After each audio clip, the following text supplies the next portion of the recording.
Two Angelo State students won a top prize for physics. A South Plains school had an inmate escape and they had to shut down. And where can you get your picture taken with a Grinch this Black Friday? Plus, while Rome burns, the City Council and the San Angelo Chamber of Commerce are at war. I'm Joe Hyde and this is Live.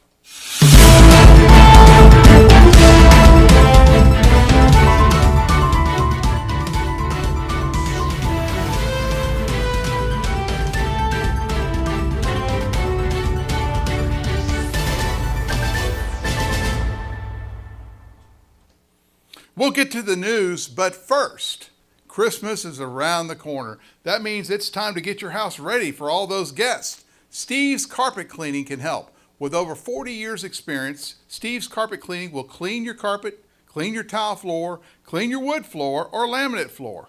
It can also strip your floor or clean your upholstery. They can even detail the inside of your Ford F-150 King Ranch or your Chevy truck, if that's what you drive.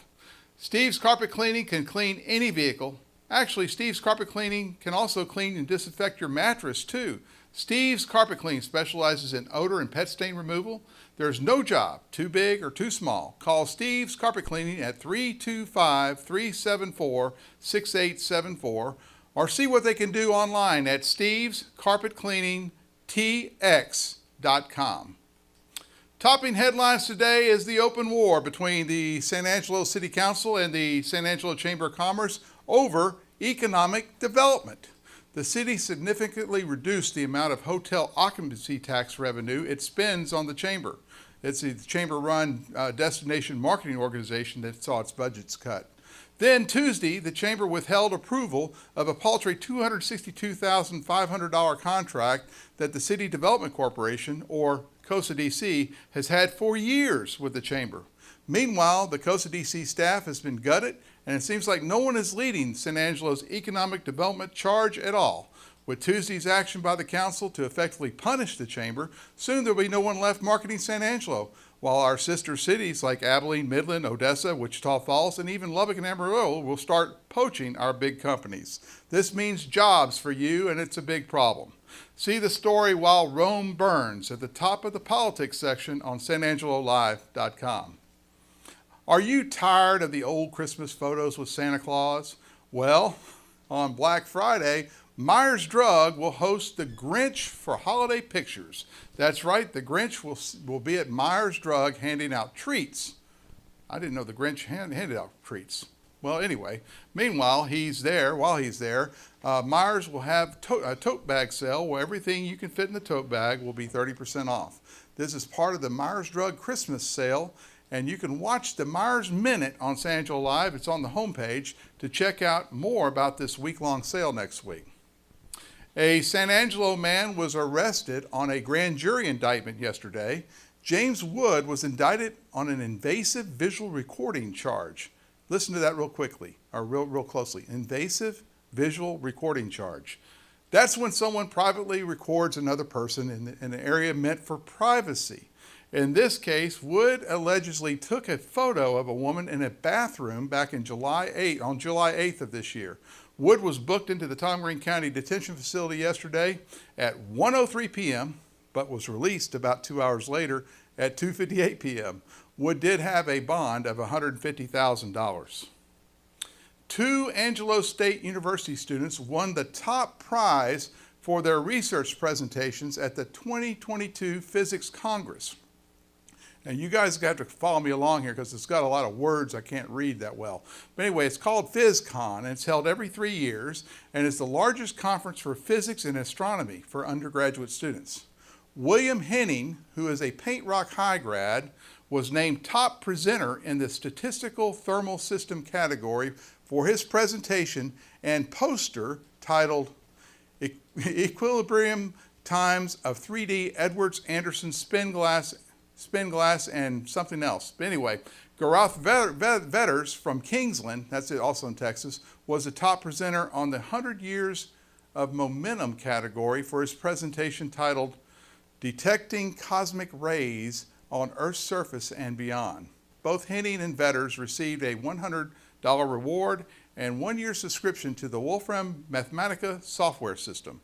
Also, ASU student Nicholas Swartz from Abilene was a finalist for his project that was titled Modeling, Constructing, and Testing an Electromagnetic Railgun with Python. Now, we know what Python is. That's a scripting language that you can make computers do crazy and wild things with.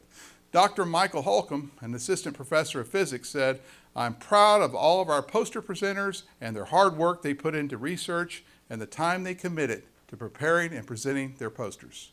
For more on this story, go to the education section of sanangelolive.com. While we're on the subject of education, one South Plains school had to actually close for the day due to an escaped inmate. New Deal School canceled classes this morning after Gary Darnell escaped from Hall County Jail. At around 3 a.m. this morning, the Department of Public Safety was notified by the Hall County Sheriff's Office that Darnell had escaped. He had somehow gained possession of a vehicle and was headed to Lubbock. DPS located the suspected vehicle on I-27 and a short chase ensued until Darnell crashed his vehicle. He was eventually captured at around 10 a.m. New Day School at first delayed opening, but then did cancel school for the day. Speaking of New Deal, they're still in the playoffs, and it's actually taking on, they're actually taking on the Forsan Buffaloes tonight in Denver City. I hope they don't have any escaped inmates there. And that brings us to a special Thursday show of Cover 1 right after this message. Let's get our football on. I've always known that I wanted to be a teacher. I wanted to help students maximize their potential. It's something that I'm good at. But planning for my financial freedom, that's something I leave for a professional. That's why I chose to team up with the advisors at Tiemann Investments. They not only understand me and my goals, but they understand the market, what's important now and in the future.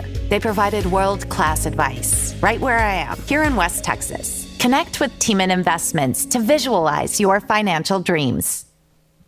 Ladies and gentlemen, boys and girls, it is time for a little Cover 1 action. It is round 2 of the Texas High School Playoffs. We're going to find out tonight and tomorrow night who can win the area finals. First, I want to bring in my co-hosts here. First, we're going to bring in James Bullini. James, big week of football. What do you think so far? It is a big week of football. It's area, round 2. We got some Contra Valley teams left in it still, so good. We got some good games coming up this week. Yeah, we will see if these Contra Valley teams continue to survive. Of course, we got Erie and County, we got Sonora, we got Wall, and one more? Sterling City. Sterling City. Yeah. How could I forget the Eagles there? Going to bring in our other host here to the show. It's our Bobcat expert who has really turned into our sports expert. It's our sportsman here, Ryan Chadwick. Ryan, big week of football. You think Contra Valley teams are going to survive this week? Yeah, I think that several Contra Valley teams have a chance of advancing.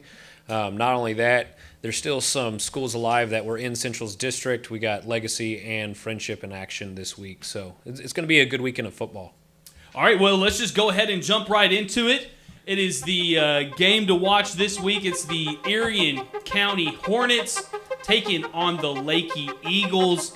6-man battle. Erie and County 45 their last game. The big question is can they do it again? Having a very good season so far. When we talk about this matchup, James, what are you thinking? Is this game going to go all the way down to the end, or are we going to see another 45 potentially? I mean, it wasn't just a 45 last time. The score was 61-6. So that was they played till halftime regardless if you 45 them or not. So that game was over at halftime last time.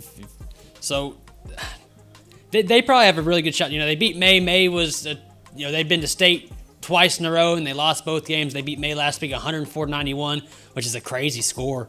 And no, I don't think this one's going to come down to. I think Erie County is going to take this one pretty handily. All right, so you're guessing a little 45 action. Yeah. Ryan, we'll put it to you. What do you think? Are we going to be able to see a whole game of football, or are we thinking that this here Erie County team is so good that they should win this one handily? Unless something, very unexpected happens, I also expect this game to be over at halftime. I would project it to even be more than a 45, like something more like that first time around with that 61-6. Oh, 61-6. I mean, that's pretty good. I mean, right now Lakey is 3. They were 3-1 in their district. They finished second in that district. They're 6-5 overall, but they've given up more points than they've scored this year. They've given up 476 to their 442 that they've scored. So it may be a little bit of a mismatch here, but only time will tell. James, where is this game going to be located? This is going to be in Sonora. This game's going to be down in Sonora today. So. It's gonna be a good one. You know, they're gonna have to redesign the field. There's a nice grass field down there in Sonora too. So yeah, you talk about Lakey giving up more points. Erie County scored 692 points this year, giving up only 225 points. Yeah, that's 91 of those were very last good week. Football team. 91 of those were last week against May. So 91 of the how many? Of the 225. Dang. So I'm not gonna do that fast math right there, but say about 110 of those points were in the regular season. That is insane when we're talking about this. So are we seeing, maybe we're going to win this week, next week, the next week? Is this our strongest team? Ryan, do you think this team is the one that has the most chance to get to Arlington from the Concho Valley? I think that Erie County definitely has a really good shot at making it to state, but I also don't want to forget about the boys out in Wall too. They're also pretty good out there, but as far as someone who has the best chance of winning state, I would definitely say Erie County is the Concho Valley's strongest all right, proponent, I guess. Yeah, the strongest team, I guess, is what you're trying to say, right? They do. I mean, most of the time when the Concho Valley does get to the state ranks, it's when we have that 6-man, whether it be Sterling City. I will just go ahead and bunch in Richland Springs and Garden City with that bunch too. I mean, some of the best 6-man schools come from the Concho Valley, and I think that's what we're going to see here again. They're undefeated, right, James? Yeah, Erie County's 10-0 and they're undefeated. They're playing really good football right now. Yeah, I think the majority of their games ended by 45, at least in the district and pre-district time. So last week it was a crazy game. In case you missed it, the final score I think was like 104-91. Was that what it was? Yeah, no, it was nuts. It was something crazy, and we could also see an all West Texas state, because Westbrook can certainly get back there. And those two could face each other in the state. They would face each other in Dallas. state. They're on opposite sides of the bracket, so they would face each other in state. All right, well, be sure to keep your eye on Cover 1 football as we will be talking about this and more of those. James, just go ahead and throw me one more time. Is there any chance that maybe this Lakey team can pull it off? There's always it's the playoffs. It's anything can happen, and but man, this Erie County team's just good.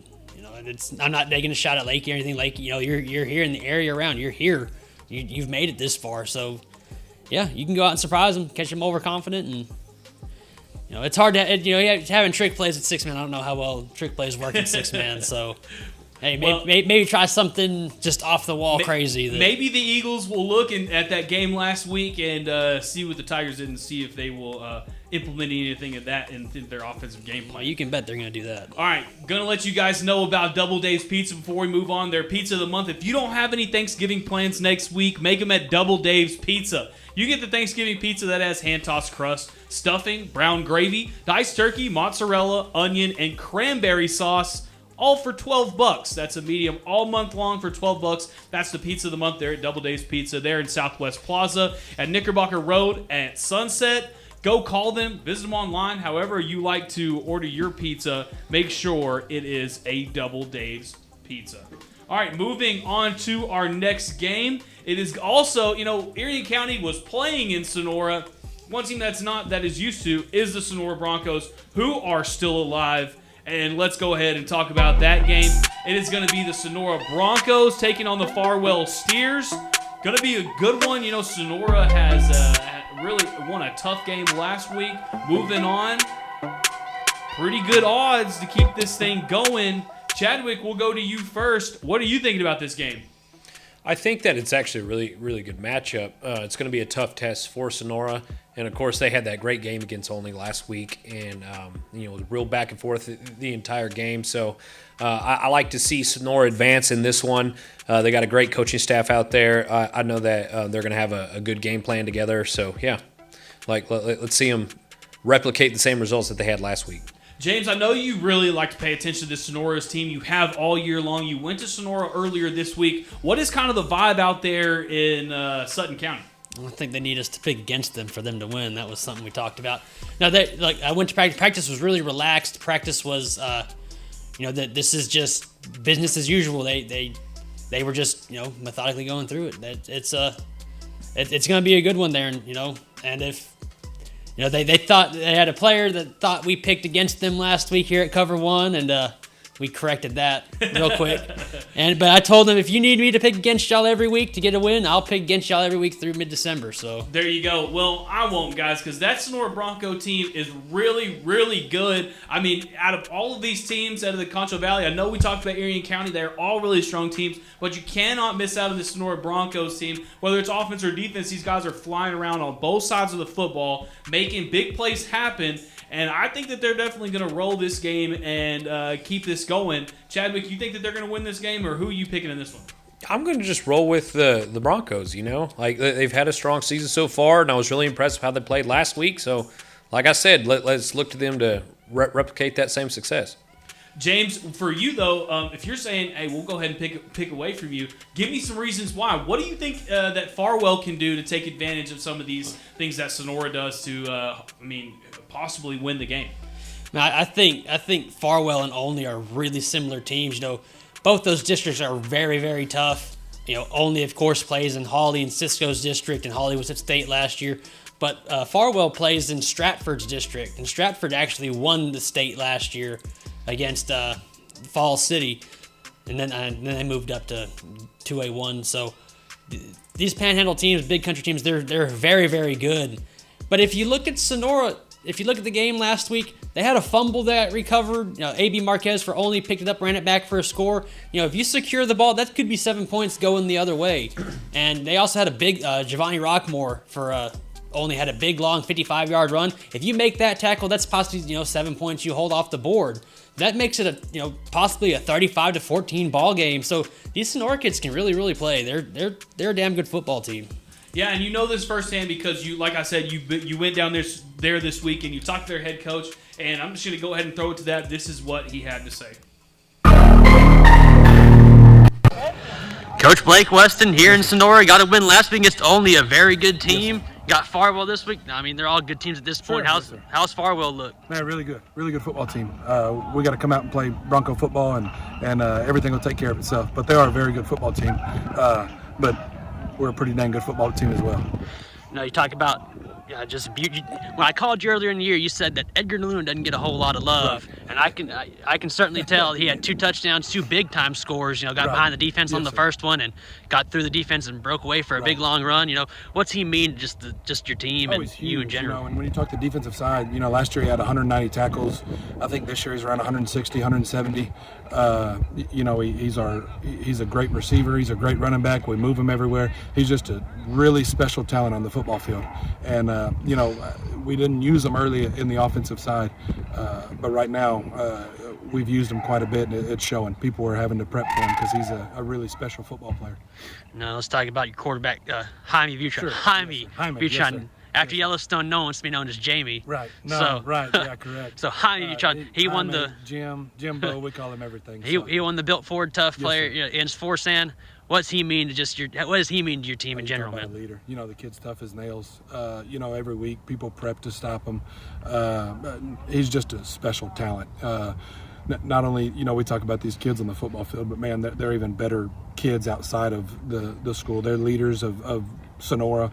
Being a small town, small community, football kind of runs it, and those kids are special leaders. Excuse me, on and off the field. Just really good kid, really good talent on the football field. Let me go back here. Good words there by the head coach of Sonora. They're looking pretty confident, feeling pretty confident.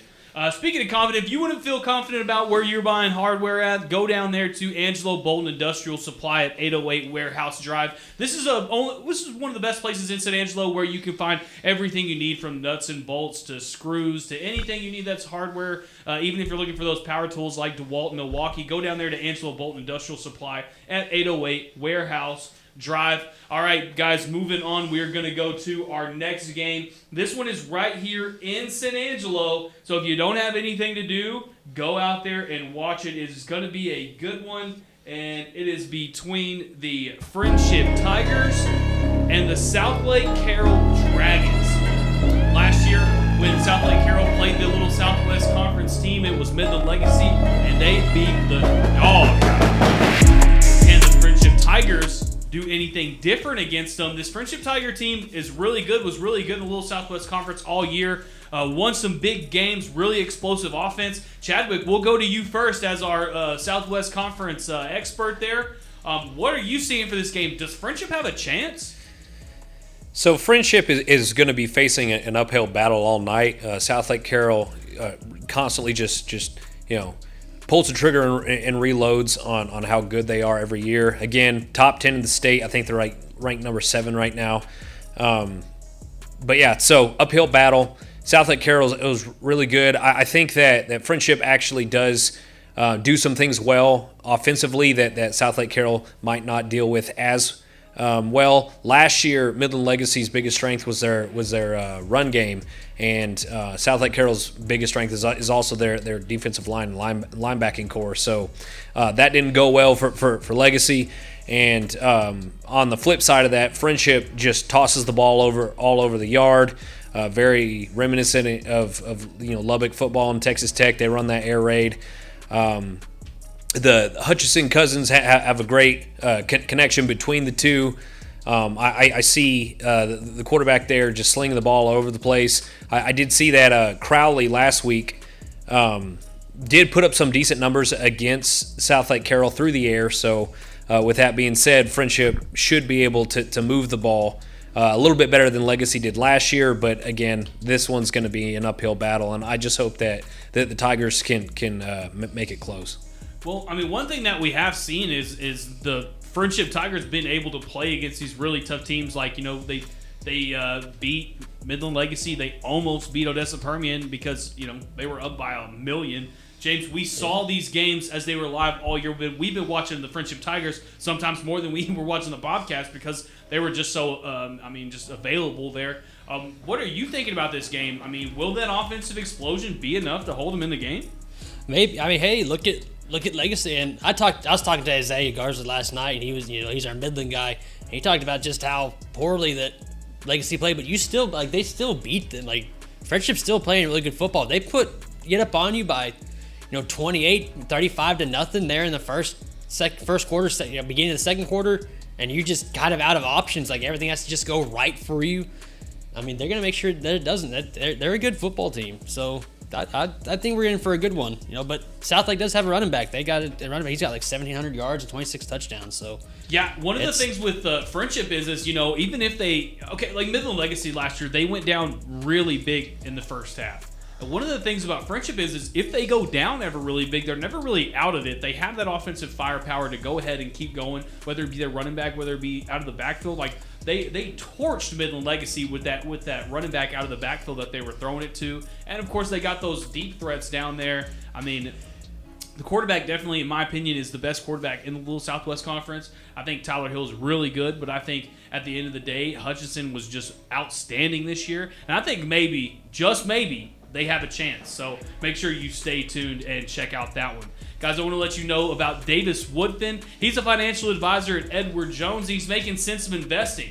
That's right, Davis Woodfin. Go see him at 4102 South Jackson Street or give him a call, 325-249-0082. That's Davis Woodfin, member of the SIPC at Edward Jones. He's making sense of investing. Go see him today, 4102 South Jackson, or give him a call, 325-249-0082. Moving on to our next game. It is going to be a good one. Last week, it went down to the very last second for this team, and they were able to hang on by 1 point.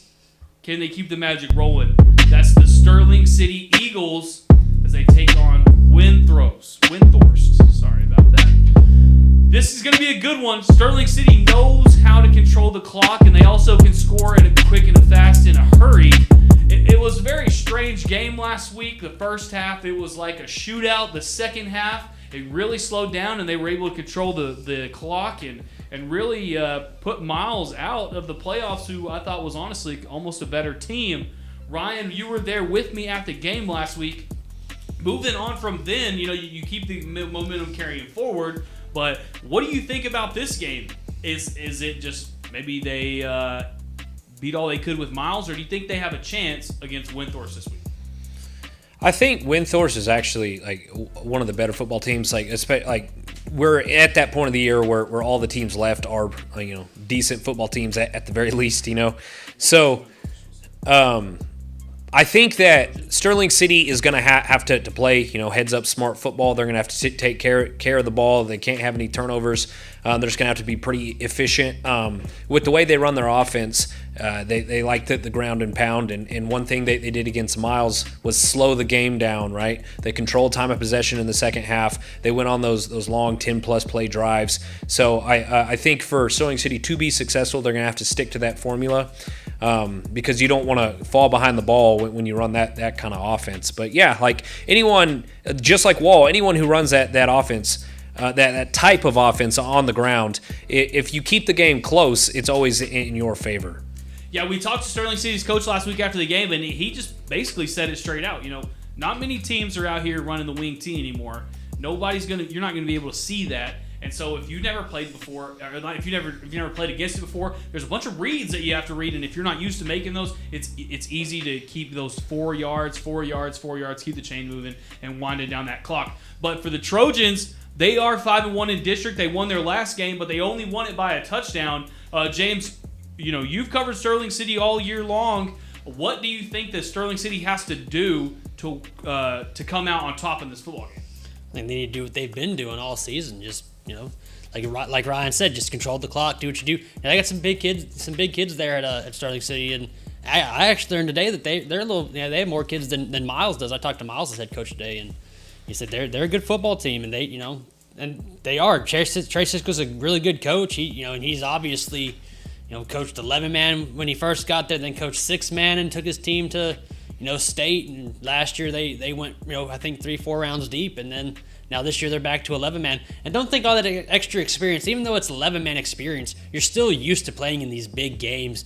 It doesn't matter if it's a 6-man game. State's a big deal regardless, and they're a good team. And I'm looking at Windthorst stats right now. They got a quarterback who's got 2,000 yards through the air. He's got almost 700 yards on the ground. You control him, get to him. Hard to look up Sterling City stats because they're not updated yet. Trey, I wonder why. Well, Ryan, this what do you think? Is there a chance that maybe the Trojans can pull this out? And if so, what were some of the things that you saw Miles do good last week that maybe they're gonna maybe put in their offense, or something that you saw was kind of the weaknesses of this Sterling City offense or defense, either one? So I would say that the Sterling City secondary against the passing game is one of their weakest chinks in the armor, let's say. Sterling City did pretty well against Miles in the run game, but when Miles was moving the ball, it's because they were slinging the rock through the air. Bunch of open receivers over the middle, so look for a bunch of deep crosses or slants or shallow posts, something like that. And they also got beat on the outside a couple times. So where Miles had the most success was throwing the ball. So if Windthorst, like they got a quarterback with over 2,000 yards through the air in the year, look to him to make an impact. All right. Let's not forget that Miles is a really good football team, though. They probably could have gone 3-4 rounds. They could have gone somewhere. This matchup had to be week 1, and that sucks because I would have really liked to seen the matchup later on in the playoffs. So round 3 or 4 would have been preferable. Yeah. Yeah. If Windthorst is anything like Miles, they need to know that Sterling City is coming to play.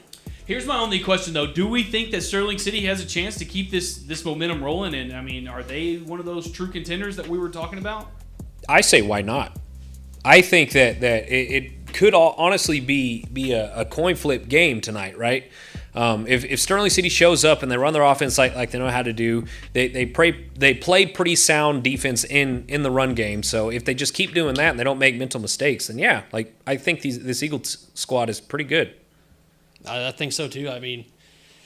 why would you discount them now? I mean, nobody picked them at the beginning of the season to even make the playoffs, and now they're 2 rounds deep and they have a possibility of winning another one. That's why not? Exactly, why not? Talking turkey time. We could be seeing a lot of these teams when we're eating Thanksgiving meals. I'm down with it. Guys, before we move into our last game, I want to let you guys know about the Autoplex. Don't see what you want on our lot. Let us order one the way you want it.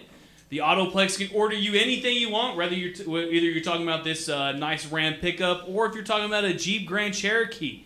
Either way, if you don't see it on the lot, they can make it happen. So go down there to the Autoplex. They'll make it happen. All right, moving on to our last game of the show here that we're going to talk about, and it's one that everybody has been looking for. Didn't get a game last week, got one this week. Wall Hawks putting it all on the line against the Childress Bobcats. Guys, it's going to be a good one down there in, I believe, Breckenridge. But who knows what can happen. James, we'll start with you. What are you thinking about this game? I think Wall needs to come out ready to play. They were playing really good, and then last week they kind of had a bye week, which Tornillo, they couldn't field the football teams. They even had to forfeit the last few games of their season. Them being a 4-team district, they got in the playoffs regardless. And that playoff team, that playoff gap, that gap of the week can kind of throw you off. You have a bye week every week through this, every year through the season, but you don't usually get 2. And that was something Coach Guy brought up that was kind of he's like, we just got to, we got to do what we do and play hard. And, Coach Guy, Craig Slaughter, all those guys out there, they're going to keep their team ready to go. So, Chadwick, what about you? Well, I know how important keeping momentum is, like, going into the playoffs. But with that being said, the Wall Hawks aren't going to suffer from more rest, right? I know that they've had a chance to rest the bones a little bit. Maybe not feel as injured because, like, those seasons are long. As, like, we all played football here, right? Like you know how it was.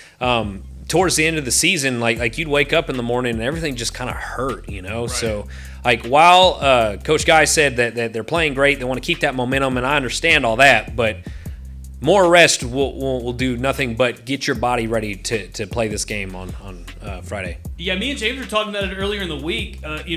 Usually teams, especially if you're playing at Thanksgiving, the practicing stuff is pretty much over. You're not going to get any better. It's more about just watching film and letting your body just recover from last week.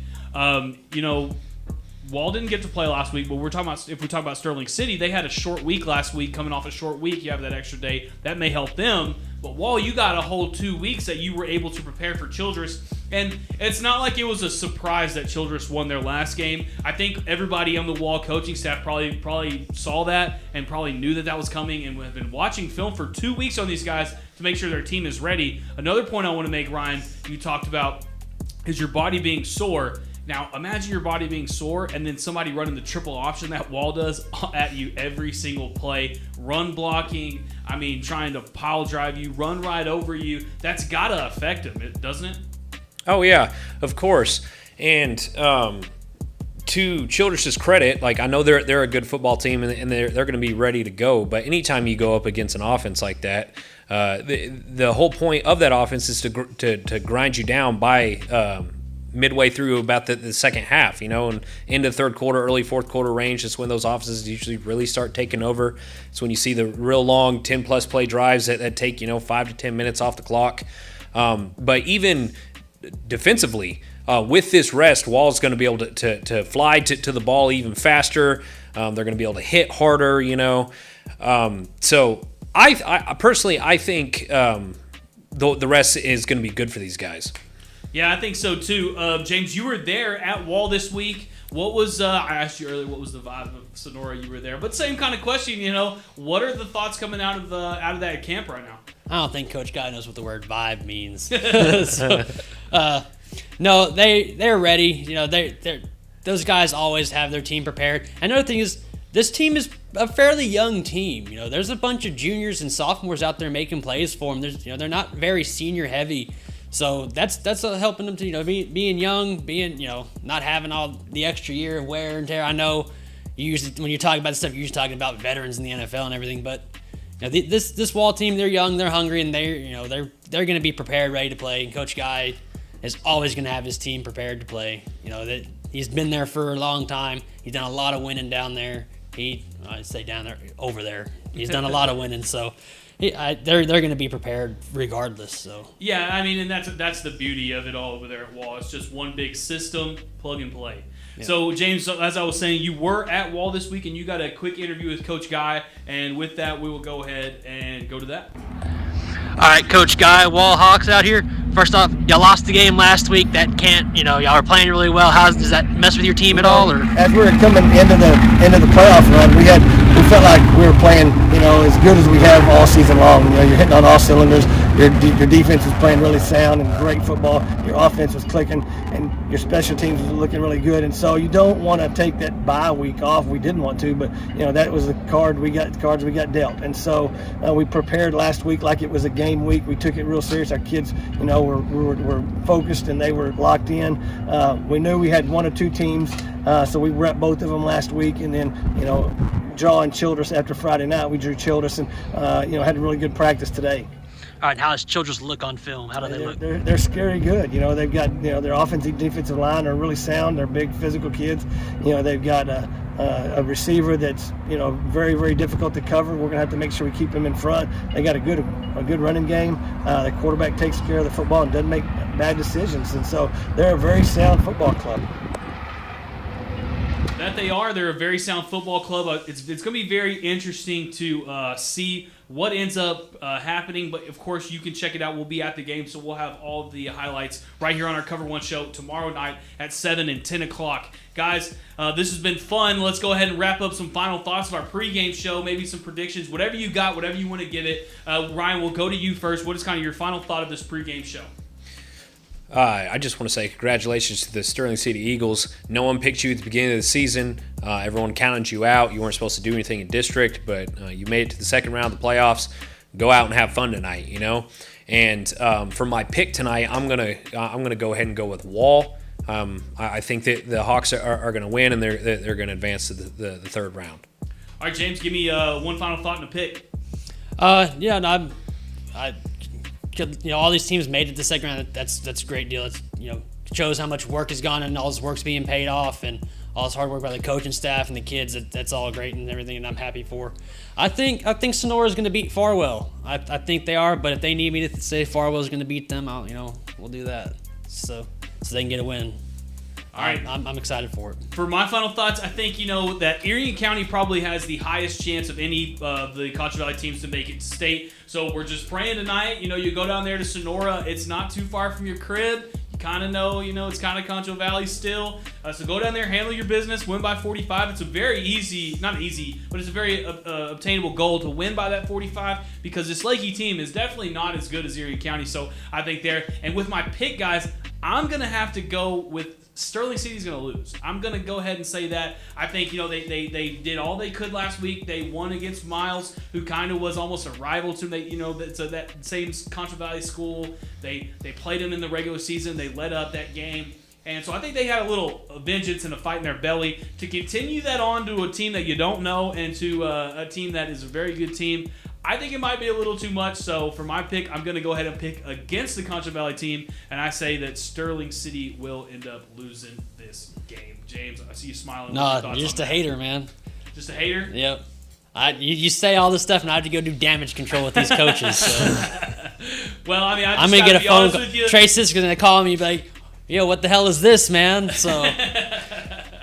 Yeah, Coach Cisco. It's all fun. It's all fun. Chadwick, I believe in you. I was just going to say, Coach Cisco knows that at our core, we're still Sterling City fans too. So. And they don't care. They don't care what we have to say. Win, but I just feel like you got hills and plateaus, right? And football is all about hills and plateaus. And when you can't get too high and you can't get too low. You gotta stay even right there. And I think that game last week was just a little too high. I think the refs kind of gave him the game because he did not catch that ball at halftime, and that really changed the momentum of the game. So maybe if the luck continues with Sterling City, they'll pull this off. But that's just my pick, guys. Don't hate on it.